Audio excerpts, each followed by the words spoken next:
ছেলে দেখতে গেছিলাম যে খাওয়া দিছে খাওয়ার তো যে ছাতি আনতে মনে নাই এখন কি রোদের ভিতরে যাবো কেমনে? ইস বাবার বাবা ছেলেটা বেশ সুন্দর। আমি যদি মেয়ে হইতাম আমি বিয়ে বসতাম।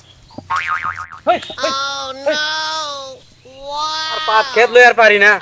আর এই ছোট বোনের লাগে এই মাইয়ার মালা ছেলে দেখতে কইলাম এই ঘটক তো আজকে আওয়ার কথা।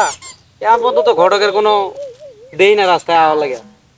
কি একটা জ্বালায় আছে ছোট বোনটারে নিয়ে বিয়ে দিতে পারলে বাকি।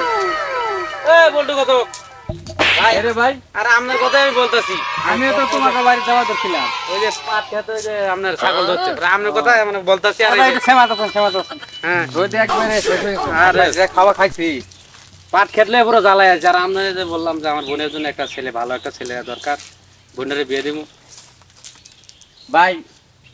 আচ্ছা ভাই যে ছেলে দেখে আসলাম ছেলে তো জায়গা জমি অনেক, আর যে বড় বড় ঘর দেখলাম আপনার বোন পূজা রাজরানী থাকবো আর কি কমু। আর আমার যে খিলাইছে পেটটা টিল করতেছে, আমি তো আইতে পারি না।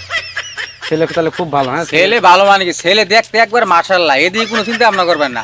এনা দেখেন আপনার বোন কি রাজি আছে নাকি, থাকলে বিয়াই ফয়সালা শেষ করে দিই। আমার বোনের নিয়ে আপনার চিন্তা করতে হবে না, ও রাজি। আমি যেটা বলবো ওই সেটাই। তাহলে আমি ছেলের পাকা পাকা কথা সব দিয়ে দিই। আচ্ছা তো এখানে আর কত রোদে দাঁড়ায় চলেন আমার বাসায় চলেন, বোনটারে আরেকবার দেখেন ছবি তুলে। আমরা না রে ভাই আমি উত্তরপাড়া যাবো, আরেকটা মেয়ে দেখতে যাবো, আমার সময় নাই।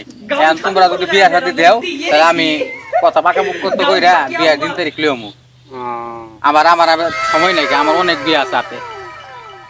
ঘটক সাহেব রোদে আর কতক্ষণ আলাপ করবেন, চলেন একটু শ্যামাই যাই। তো ভাই অনেক শিক্ষিত ছেলে, পুরা ঘেরাম পুতা তার সমান ছেলে। ইংরেজিতে কথা খালি ইংরেজিতে মুখ দিয়ে ইংরেজিতে আয় ছেলে আবার মাস্টার্স পাস করবে।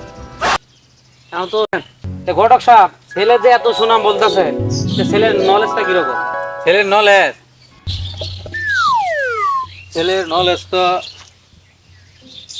এতানি বড় হবই।